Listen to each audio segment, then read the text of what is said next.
So over the years, I've approached portrait painting in a lot of different ways, and I feel like I've had the most success doing things a certain way, which is what I'm going to go over in this video. If you're new to the channel, then welcome to Paint Coach. My name is Chris Fornatero, and I'm here to help simplify oil painting so that you can get better faster. Now, before I jump in, I want to say, I don't think that there's, a right way and a wrong way of painting portraits. You'll never hear me say there's a right way or wrong way. There's definitely certain ways that I prefer, and all I can do is just share with you, what I like and what I've learned, and you can take that and utilize it the best you can. So the first thing I want to talk about are the colors that I like to use for portraits. Now, if you watch any of my videos, I'm a big believer in just using the primaries in white, especially if you're just starting out. That's ultramarine blue, alizarin crimson, cadmium lemon, and titanium white. Those are the primary colors that I prefer. Again, you'll find a lot of other painters that like a different set of primaries. Find a set that makes sense to you, that you like. If you don't know where to start, if you're like, Chris, I don't even know how to use just the primaries in white, I don't know the color wheel and complementary colors, how to neutralize a color, this and that, well, I can actually give you the color mixing tutorial from my Foundations of Oil Painting course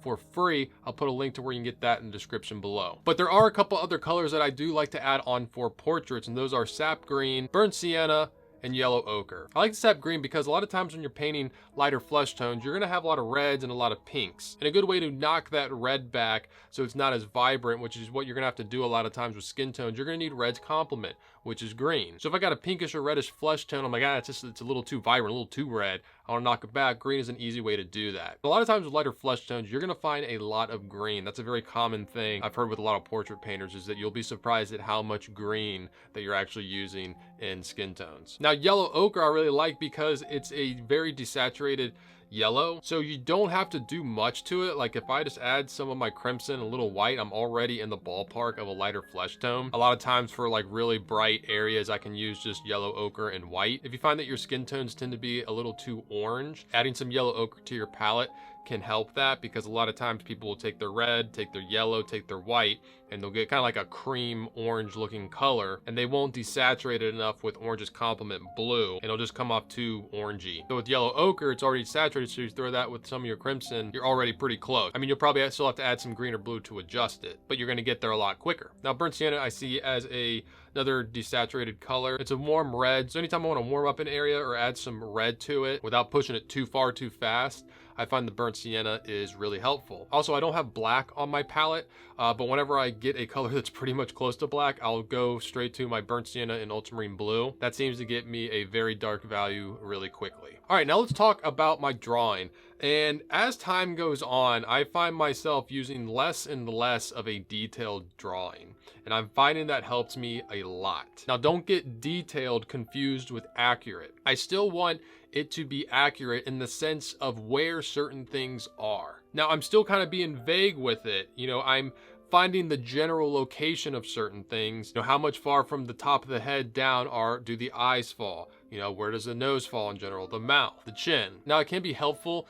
when getting these key measurements to use a proportional divider. I've used that a lot in the past, but over time, my observation skills and my judgment has gotten good enough that I can eyeball it, and I'll just use the proportional divider to check myself if I'm not sure. Now, I actually did used to use a very accurate drawing. Like, I would find the exact placement of the eyes and the exact placement of everything. But I found that if I did it this way, just using my observational skills and judgment, my paintings would actually come out more accurate. Now, I know you're probably thinking like, Chris, what do you mean how can it be more accurate if you were measuring? Isn't the measuring going to be more accurate? Can't you be positive when you measure it? So even if you have a very detailed, accurate drawing, as you're painting, you're going to lose that drawing. And if you put so much stock and emphasis on following that drawing and you lose it, you're going to get lost, and you're not going to catch yourself when you're making mistakes, because you'll still make mistakes. I always say that, when you have a detailed drawing, you get kind of stuck in coloring in the line mode, and you're not paying attention as much. I'm constantly adjusting. I'm constantly aware of where things are and if I need to move them or not. I find the accurate placement of everything throughout the duration of the painting. I also move around to different sections of the painting, not staying on one area too long. This allows me to subtly adjust things all over. And doing this allows you to make a lot of small little adjustments, opposed to towards the end of your painting having to make big massive adjustments that are really difficult. It's a lot easier to move the placement of the eye when that eye is just a dark shape for the eye socket than moving an entirely painted eye with the highlight and everything in it. Now, if you are currently using a very detailed drawing for your portraits, it is going to be hard to switch over to this way of working, but I really feel it is worth it in the long run. You'll go through some growing pains and it'll be tough at first, but you're going to get a lot out of it. One, your drawing skills are going to get better because you're going to learn how to kind of draw as you go, and your observational skills are going to get a lot better. You're going to get really good at being able to judge where something should be, judge the degree of angles and the spacing between certain things, and that's just going to help you in anything that you paint. Now, the first thing I like to do is just map out the light and shadow of the face. And you can see that I don't care about features right now. I will paint right over the nose, down to the mouth, and over the mouth. I can't be bothered with details right now. I'm trying to keep it simple. Don't try to paint the finished painting in the first stage.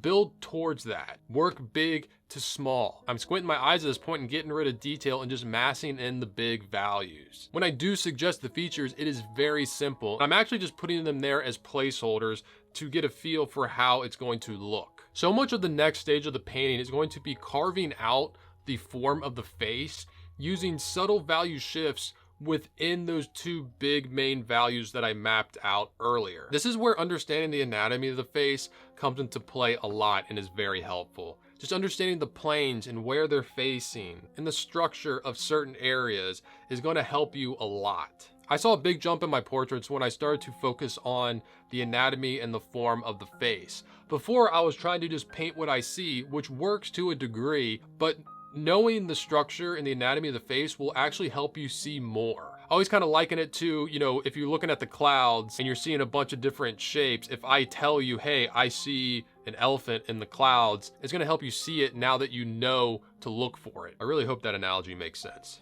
Now, right here is actually only around 28 minutes into the painting. And to be honest, right here, I know that I've won the painting. Like, I already know that it's going to be a success because I'm already seeing the face. I can see the person already. I know I'm getting the big structure right. Nothing is reading as very off. And I know it's just a matter of repeating the process that I've been doing with smaller shapes and more subtle shifts in value. Now, a little trick I do to help myself place the eyes correctly, which I've struggled with a lot. Like, that was like kind of a problem I had for a while, is I feel like I'd always have to be redoing the placement of the eyes, is I will just get a really dark value, just kind of make a very simple mark of where the eyes should be. And you'll know just with these simple marks if they're, the right space apart, if one's too high or one is too low, like you'll know.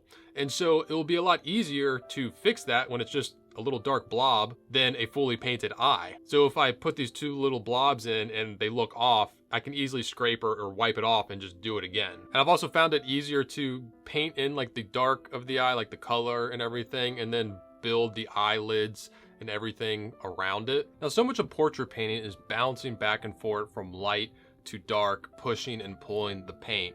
I'll paint the darks in a certain area, then I'll come back with the lights, and then I want to come back again with the darks, and then I'll push back again with the lights. This is what's great about oil paint, is that you can really manipulate the paint once it's on the canvas. Now, when I go in to paint the mouth, there's certain things that I know just about the structure of mouths that I can apply here. Like, I know the top lip is going to be darker than the bottom lip, and I can see that the right side here is going to be darker than the left side because the left side is in the light. Knowing little structural things like this with the features is really going to help you portray the correct form. Now, I've actually done a whole live demonstration of each of the features, talking about their structure and their form, and that is on my Patreon page. If you want to check that out, I'll put a link in the description below. Now, time-wise here, I'm about halfway through with the painting, and you can see that all the big shapes and the general structure and everything is there. It's rough, but it's all there and everything is reading. So the second half of the painting is just a lot of dialing things in. It's really getting the shapes and the structure where I want and working the transitions from dark to light. A lot of times I see in my students' work, they will have a shift from dark to light, but it'll be too abrupt and it'll create a line where the dark and light meet, and they need to put a value in between that to transition from light to dark. Because if you don't have those, your face can look a lot more rigid than it really is. This is why painting children is so difficult, because they don't have very defined features. You don't see cheekbones and you don't have edges and planes. Everything is soft and the transitions are very smooth. meaning you're gonna have to find a lot of little transitional values and be very subtle with how you carve and shape the form of the face. If you make the change from the darks to the lights in a child portrait too abrupt, which is what most people do, it's gonna make their face look more defined, which is gonna make them look older, which is why the #1 problem I hear from my students with child portraits is like, oh, like always painted, they always look a lot older than they are. Now, if you'd actually like me to do a full video on child portraits, if that's something that you would benefit from, let me know in the comments below. Now, at this point, I'm really happy with the structure of everything, and I feel comfortable putting in the features, know that they're gonna be put on top of a correct structure. So I put in things like the nose and the eyes. So I do like to work thin to thick with my painting, so by the end here, my paint is actually getting pretty thick, and I'm not afraid to lay on some thick light paint to really make these brightest highlights work. Now, I was really happy with how this portrait came out. I'm always looking to push my portraits to be more simple, but at the same time communicate more, and there's definitely a lot of areas in this that I feel like I did that. Now, if you'd like to see the full real-time painting tutorial of this painting, you can check that out on my Patreon page, which I have a link in the description below. And if you want to see what I'm painting on a daily basis, you can follow me on Instagram at Forza43. I'm Chris Fornatero here telling you to go get painting.